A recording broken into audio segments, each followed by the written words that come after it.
বড়ই আশা করেছিলাম সবাই আল্লাহ শুকরিয়া আদায় করবে। আমাদের যুবক যুবতী যারা একটা আকাঙ্ক্ষা নিয়ে লড়াই করেছিল বুক চিতিয়ে, তাদেরকে সম্মান করবে।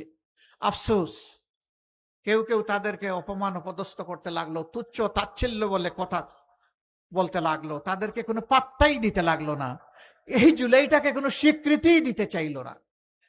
আবার এক সময় যখন দেখলো জুলাই বাংলাদেশি জুলাই, আপামর মানুষ মিশে গেছে জুলাইয়ের সাথে, তখন বলে এই জুলাইয়ের আমরা মাস্টার মাইন্ড। How surprise! তারা একবার মানে না, আর একবার মাস্টার মাইন্ড হয়ে যায়। আচ্ছা ভালো, 18 কোটি মানুষকে তোমরা আন্ডারমাইন্ড করলা, মাস্টার মাইন্ড হও, তাইলে জুলাইকে তো তোমরা সম্মান করবা। জুলাইকে সম্মান করার মানে চাঁদাবাজি হতে পারে না।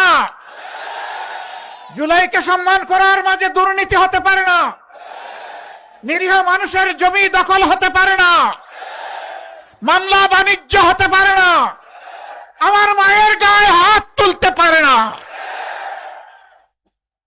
এটা জুলাই চেতনার সাথে যায় না।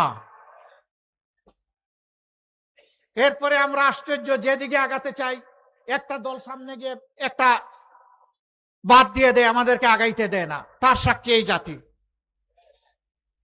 জুলাই সংস্কার প্রস্তাবগুলো যাবে, গণভোট হবে, বলে যে গণভোট আবার কিসের। এরপরে ঠেলা খাইয়া যখন মানলো, তখন বলে যে না, গণভোট আলাদা হতে পারবে না, একই দিনে হতে হবে। আমাদের দাবি ছিল গণভোটটা আগে হোক, তাহলে গণভোটও সুন্দর হবে, জাতীয় সংসদ নির্বাচনটাও সুন্দর হবে। তাদের দাবির প্রকৃতি করা হলো। এখন বলে আমরা গণভোট মানি না। এতদিন চালাচালি করে এখন যখন জনগণ জবাব চাচ্ছে, আপনারা কি নতুন বাংলাদেশ চান না পুরানা ফেসিবাদী বাংলাদেশ চান, আপনাদেরকে আপনাদের অবস্থান পরিষ্কার করতে হবে, তখন তারা গতকাল থেকে একটু একটু বলা শুরু করেছেন। আসলে এরই বলে ঠেলার নাম বাবাজি। এই জাতি যারে ধাক্কা দেয় তারে ছেড়ে দেয় না। কেন এটা করতে হলো? কেন শুকরিয়া আদায় করলেন না? জুলাই না হলে কিসের আবার 26-এর নির্বাচন? জুলাই না হলে তো নির্বাচন হওয়ার কথা ছিল ফেসিবাদীদের অধীনে 29 সালে। 26 সালের নির্বাচন চাইবো, আবার জুলাই মানব না, জুলাইয়ের আকাঙ্ক্ষা পূরণ করবো না, সম্মান দেখাবো না? এটি হতে পারে না। রাখেন এইগুলা, যে যা করার করুক।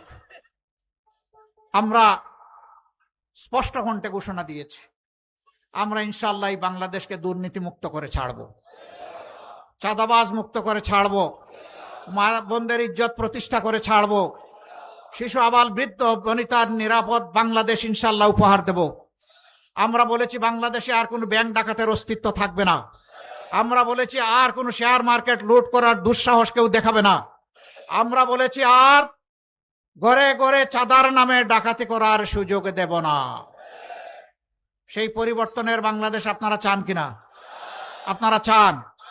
আমরা কথা দিচ্ছি, কথা যেমন জাতির সাথে আমরা 5 আগস্টের পর রেখেছি, অতীতেরটা বাদ দিলাম, রাখেন। কে কি করেছে, অনেকে গুপ্ত সুপ্ত আরো কত কিছু বলে, রে ভাই এগুলার কোনো সীমানা নাই। নিজেই যারা গুপ্ত হয়ে উদাও হয়ে গিয়েছিল বছরের বছর, যারা মজলুমদেরকে বলে এরা নাকি গুপ্ত আর সুপ্ত। ভাই একটু নিজের দিকে সবাই তাকায়, এটাই ভালো হবে, এটাই ভালো হবে। আয়নায় নিজের চেহারা দেখে অন্যেরটা দেখে লাভ নাই রে ভাই। 2 বন্ধু রিক্সায় চড়ছে, বয়স্ক মানুষ, তো কম বয়স যার, এই 2 জনের মাঝে একজন বলতেছে, বন্ধু তোমার কেমন লাগে, শক্তি সামর্থ্য? কয় না আমার তো ভালো লাগে। কয় ভাই আমি বোধহয় আর বাঁচবো না। কেন বাঁচবে না? কয় যে আমি তো আমার উরুর উপর হাত রেখেছি, কিন্তু কোনো চেতনা বল কিছুই পাচ্ছি না, বুঝতে পারছি না। কয় ভাই হাত তো রেখেছো আমার উরুতে, এই জন্য কিছুই বুঝতে পাও না, তোমারটাই রাখো।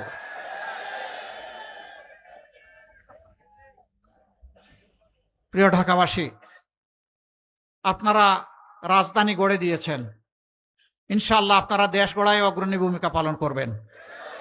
এই জন্য আমি আহ্বান জানাই, আমাদের যুব সমাজের আকাঙ্ক্ষার, আমাদের মা বোনদের আকাঙ্ক্ষার বাংলাদেশ গড়ে দেওয়ার জন্য আপনারা এগিয়ে আসুন। যুব সমাজ, আমরা অপমানজনক বেকার ভাতা হাতে তুলে দেব না। ইনশাআল্লাহ আমাদের যুব সমাজ দাবি করেছিল উই ওয়ান্ট জাস্টিস।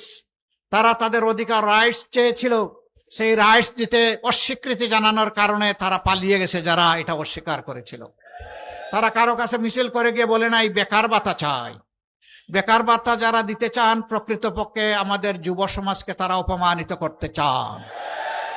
ইনশাআল্লাহ আমরা যুব সমাজের হাতও গড়ে দিব, আর হাতের তালুতে ইনশাআল্লাহ সম্মানের কাজও তুলে দেব।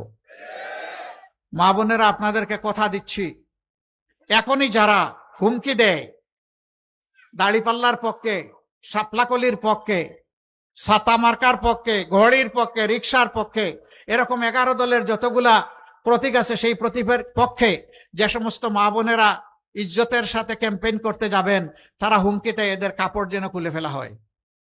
এরা কোন প্রজাতি? এরা কি মানুষ? মায়ের কাপড় খোলার স্পষ্ট ঘোষণা যারা দেয়, এরা মানুষ? এরা এখন যা বলছে, নির্বাচনের পরে যদি আল্লাহ না করুন কোনোভাবে জিতে আসে, বাংলাদেশটা কেমন হবে চিন্তা করে।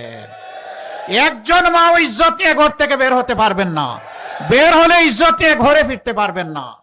ইনশাআল্লাহ মায়ের সমাজ ঐক্যবদ্ধ জবাব পাবেন 12 তারিখ ইনশাআল্লাহ। আমরা এই পরিবর্তনের পক্ষে প্রথম ভোটটি দিব গণভোটের হা। কিসে দিব? ইনশাআল্লাহ আপনারা দিবেন, আপনাদের আত্মীয় স্বজন, প্রিয়জন, আপনজন সবাইকে নিয়ে দিবেন, কর্মস্থলের সাথী এবং প্রতিবেশীকে নিয়ে দিবেন। কারণ এই হ্যাঁ ভোটের নামই হচ্ছে আগামীর বাংলাদেশ। এই হা ভোটের নাম হচ্ছে আজাদি, না ভোটের নাম হচ্ছে গুলামি। আজাদি না গুলামি, আজাদি না গুলামি। ইনশাআল্লাহ হা ভোটের জয় হবে ইনশাআল্লাহ। এরপরের ভোটটা হবে একটি ন্যায় এবং ইনসাফ ভিত্তিক, দুর্নীতিমুক্ত, চাঁদাবাজ মুক্ত, খনি লুটেরা মুক্ত, মা বোনদের ইজ্জত হরণকারী যারা করতে চায় তাদের মুক্ত একটা বাংলাদেশ গঠন করার জন্য। তার সাথে থাকবে আবরার ফাহিদার হাদি, শহীদ হাদির স্বপ্ন, আধিপত্যবাদ মুক্ত বাংলাদেশ ইনশাআল্লাহ।